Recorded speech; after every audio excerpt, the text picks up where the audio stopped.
Coach, just kind of give me your thoughts, getting the team back together after a fun day yesterday. We'll let you get situated there. There you go. Getting your team together after a fun day yesterday at the Mariners game and a day off and a break, and then getting back on the court today. Yeah, it's obviously good to get back. It's important to have a short memory, but also utilizing this game, particularly with Washington, as a learning tool. Just giving us time to recalibrate, to kind of connect with one another outside of basketball, but also understanding that after the mental kind of refreshing aspect of these days is just to kind of get back to work, get refocused, and concentrate on the things that we need to get better at. It's been very nice in Seattle, so it's always good to be around good weather, good energy, and able to get our work done on a day to day. Sometime that we hadn't got before to practice and stuff. So this has been a very good time for us. Awesome. And let's kick things off. Pepper, why don't you kick us off today? Go ahead, Pepper. Hi, Coach Quinn. It's great to see you. So yesterday was Title IX's 49th anniversary. So I was wondering, what does Title IX mean to you? Yeah. Hi, Pepper. Good to see you again. Obviously, we talk about equality, right? And having the opportunity to just do the things that we love to do. And so Title IX provides that for women specifically, to be able to, specifically in sport, right? You think about the opportunities that women have had, going back to the time that we've fought for, equal rights and things of that nature. So for me, Title IX means that I am where I'm at today because of the women who fought to have opportunities to coach, to play, to do things that maybe to even the playing field. And just important to understand the fight is not over. Like, we think about our league and where it's gone and where it's going to continue to grow to. And still there's these steps that we can take. And Title IX provides that opportunity for us to use a blueprint and how to get to where we need to go and continue to push the envelope, so that you, Pepper, can do whatever that you want to do in the future. Thank you so much. Thanks, Pepper. Thanks, Coach. M. Adler, go ahead. Hey, Coach. I know after Tuesday night, y'all talked about needing to review the film to address improvements in the defensive perimeter rotations. I was just wondering if you'd found any clear specific problems or ways to address them. Yes. I think, we have a great system built in. And again, we talk about the amount of time that we've had to practice with the group. It's not a lot. And so the thing that I think we've been addressing is something called the point of attack. So where does it start? Where our breakdowns start? And a lot of times that's our physicality on the ball. When we play teams like Washington, who have popping bigs, who have 5 shooters on the floor, it's so important, if they're spreading us out, that we do our work early in the ball screen, and kind of addressing some things with that, cleaning up our positioning, cleaning up, we talked about those rotations that we were in, understanding where our help is coming from, and just being on a string in that. But the biggest thing that we're finding is just the communication. Once we are clear and concise with what we want to do, now we have to open up our mouths, we have to communicate, we have to verbalize, we have to talk. And again, we've had these teams that have played together for a long time, to where sometimes you make a movement and you just rotate, or you just move because of what your teammate has done, because of that chemistry that was built. Now a team that we're finding the chemistry, it's about doing both, moving, but also talking and communicating in that way. Got it. Thanks. And then just to follow up, with the aces obviously stretching more vertically than horizontally, the punish hedges, are there any interior rotations or switches you're looking to affirm before to make sure they're clean on Sunday? Yeah, obviously playing 2 elite post players is always difficult. And so you have to understand now, elite players with shooters on the floor, how do you adjust to that? And we will, we've been thinking it through as a staff, and obviously going to game plan it and prepare the next couple of days for that. You know, you have to show bodies. It's not just one person, it's a team defense of effort. And when we do trap in those situations, knowing our rotations and prioritizing who we want to get to, understanding that they have shooters, but also understanding they have drivers, and knowing what our rotations look like in that. So yeah, there's a lot of things that go into play, like obviously switching from a team that has 5 shooters on the floor to now a team that is interior heavy. What does that look like? And it involves another level of, you know, obviously a rotation will come, but also the point of attack being physical, doing our work early with the bigs. And then again, that level of communication, knowing where our rotations will be. Great, thank you. All right, thanks, Em. Percy, go ahead, Percy. Awesome. Hey, Coach, it like seemed like forever since you guys played Las Vegas. How much have you guys changed since then, and how much have you think that they've changed?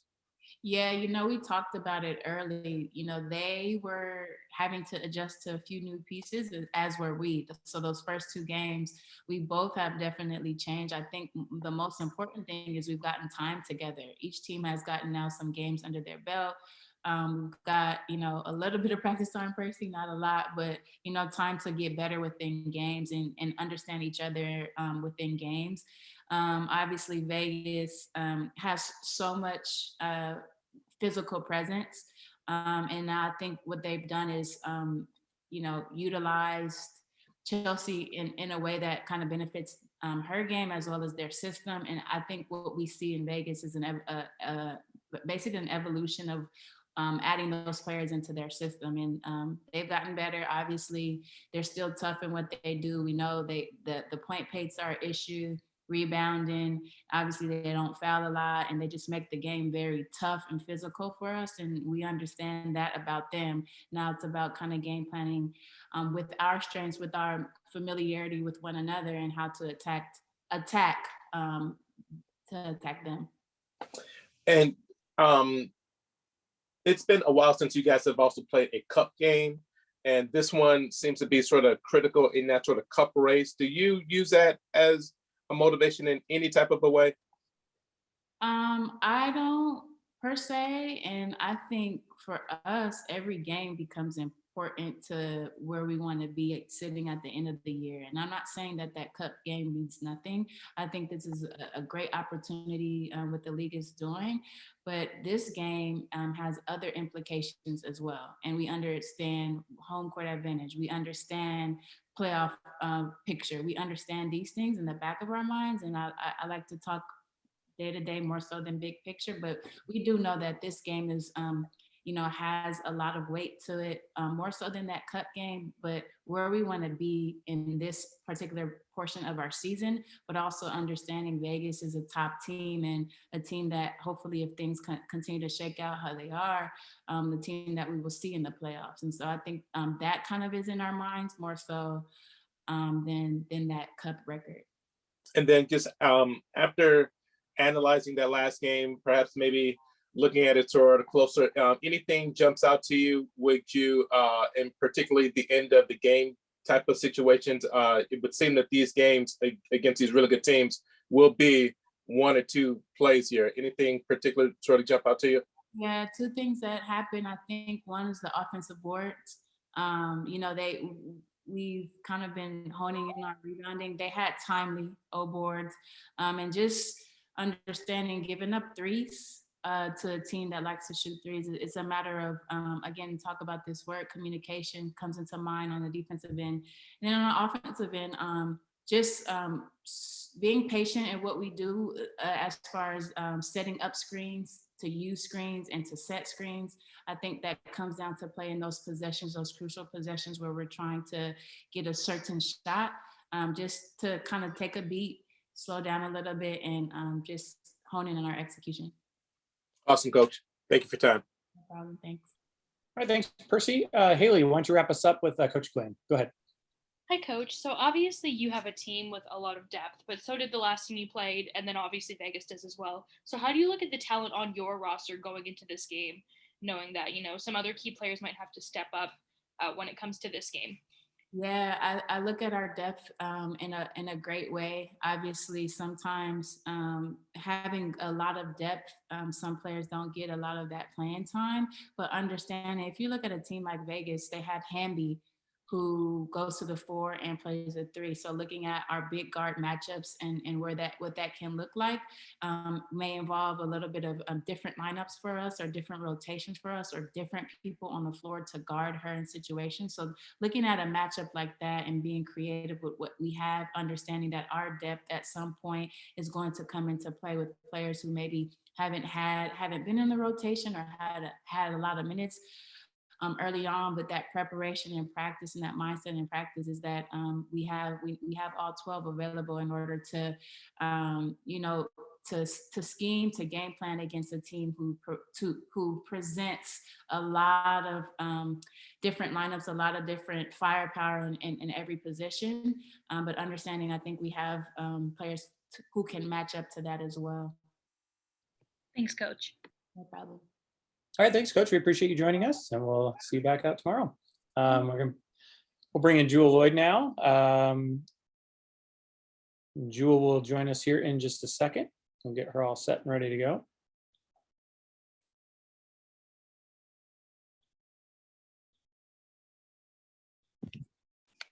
All good. All right. Yeah, beautiful day out here in Seattle. We're loving it. Let's go ahead and kick it off with Pepper. Go ahead and start us out here, Pepper. Hey, Jewel, great to see you. Great to talk with you again. So yesterday was Title IX's 49th anniversary. So I was wondering, what does Title IX mean to you?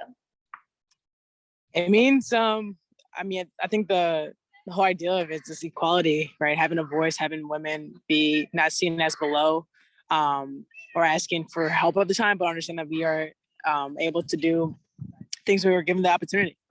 Great things when we're given the opportunity. So reflecting on that, understanding the significance of it, not just us as professionals, but in the NCAA and in college and high school, things like that. It was a groundbreaking thing that happened, and I'm very fortunate for it. Thank you. Thanks, Pepper. Everyone. Haley, go ahead. First off, I want to say congrats on making the Olympic roster. That's huge for you. And obviously, you've been somebody who you've scored in double digits your entire career, and still, I think people aren't put on notice to your game yet. So what do you want to do with the rest of this season and the Olympics, obviously, to show the people what they're missing from your game? Lucky for me, I don't play for people. I don't play for the media. I have a circle that I play for, family for, and I got above who's giving me the talent to play the game I love. So I always have an audience of one. That's the only one I have. So it's never really been about me. It should never be about me. It's just trying to find ways to help the team out as much as I can and do my job to my ability. Thank you. Well, thanks, Haley. John, go ahead from Sideline Sports Network.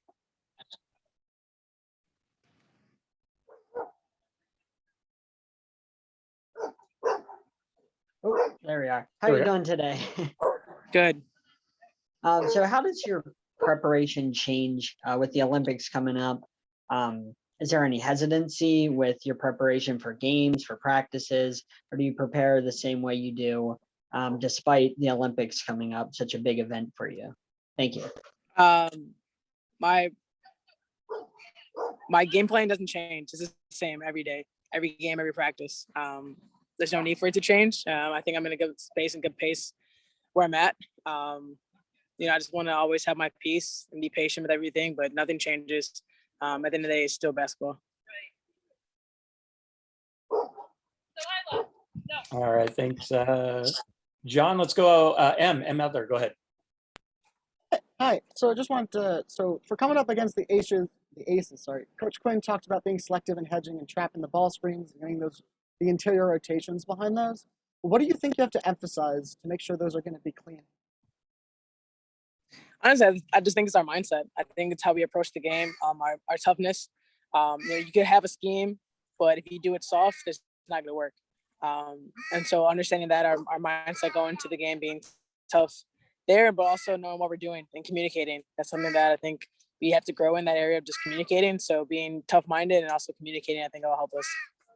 Gotcha. And then just on the other side, the Aces seem to really love to ice those side pick and rolls. You didn't see a lot from the Mystics, but it seems you really handled the ice coverage well this year, pulling up, finding space, passing out of it. Do you think that's fair to say? Are there any specific ways you've gone about developing an attack for ice? Just experience, getting a chance to study the game a little bit more, being confident in my abilities. A lot of reps. We do a lot of reps. And I think for us, we ice a lot.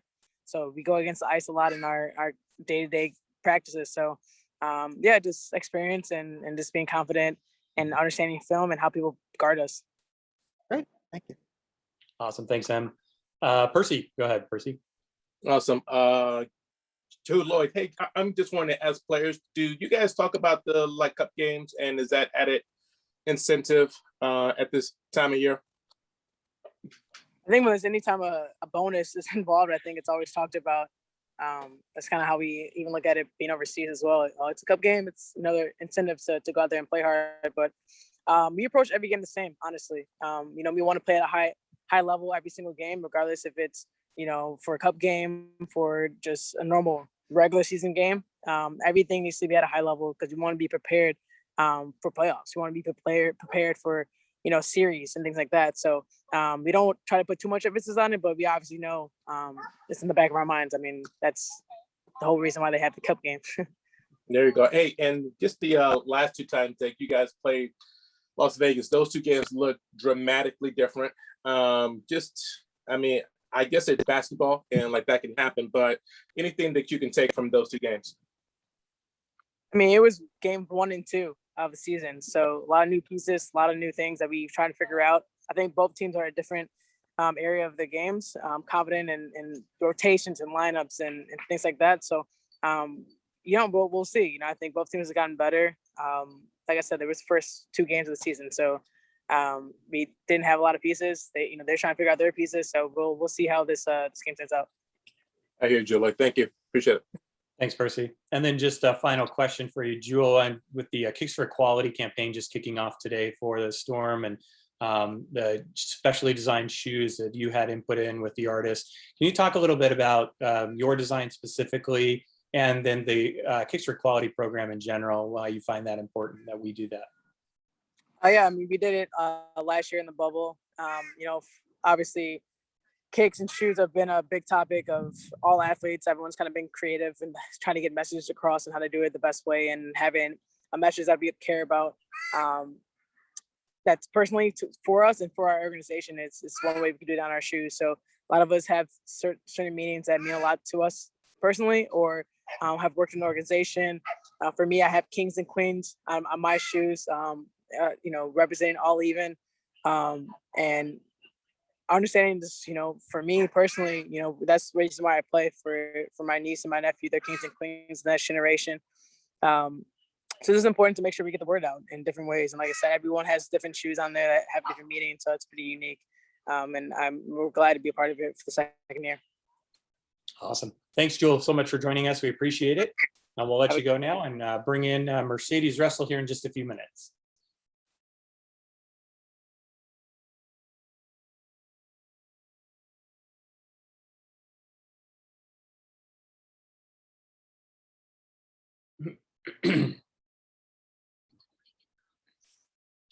All right, Mercedes, thank you very much for joining us. We appreciate you being here. We're going to kick it off with a question from Pepper Persley. Pepper, go ahead.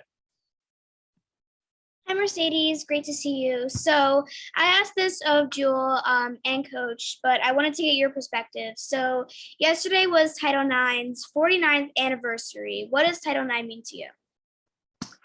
Ah, man, 49 years. I feel like we've grown so much since the beginning of Title IX, but I feel like we still have so much more room to go. All right, thank you. Thank you, Pepper. Thanks, Pepper. Em, go ahead, Em. All right, this one. Sorry. Hi. So against the Aces, Coach Quinn talked about being selectively aggressive in the ball screen coverage. So how do you make sure you've got your angles covered and are trapped in the box and rotating cleanly against like that level of front court? I mean, it just comes down to effort and energy.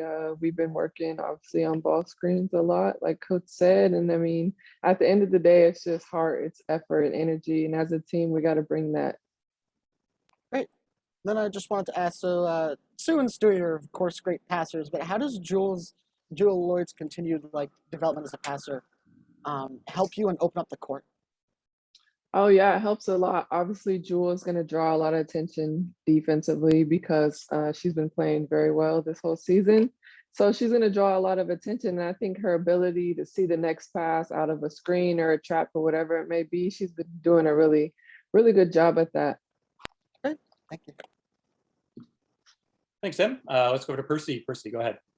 Awesome. Hey, Sadie, I'm just wondering, the last time that you guys played Vegas, you were not even in those games. So just how have both teams changed since like those games?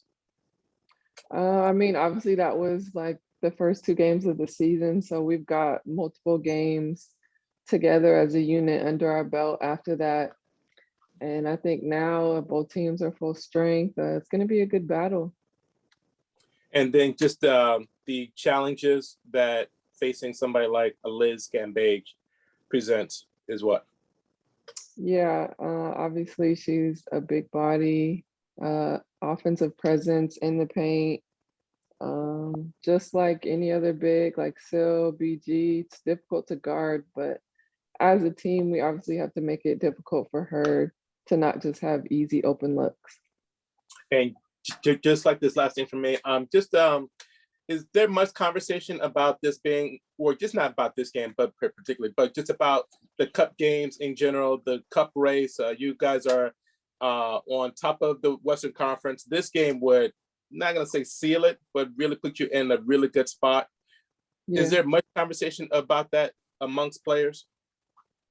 Oh, of course. We want to win all Commissioner Cup games to put us in a good position. Because we want to be in a good position when that time comes for the cup, that we're able to make that bonus, okay? I would figure that. All right, Sadie, thank you. Appreciate it. Thank you. Well, let's go over to Haley McGoldrick. Haley, go ahead. Mercedes, you talked about kind of bringing that energy and heart to the game, and that's what's going to win games for you guys. You're a team that has a lot of talent with all 12 players. How do you kind of communicate that and bring that energy through players who don't, always see a lot of playing time, but they do play a crucial part when they get in those games? Man, I mean, I think everybody knows opportunities are going to come at different times, different chances, obviously. I think, honestly, every single person on our bench is always ready for the moment, for the minutes. So, I mean, obviously we encourage them to bring the energy and bring the effort, but I think 1 through 12, everyone knows what they need to bring. Thank you. Thanks. And before we let you go, Mercedes, I'm just shocked that nobody has asked, but I would like to know what your experience was like yesterday throwing out the first pitch there. Oh man, I'm about to stop playing basketball and I'm about to go play baseball. We did hear from Percy's fellow writer at the Times that was one of the best first pitches he's seen in a while, and definitely the best this year. So there you go. See? There you go. I knew I threw a good pitch.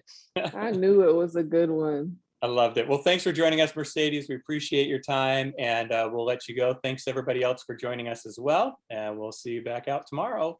Post-practice availability at 3:00 again. Bye, everybody.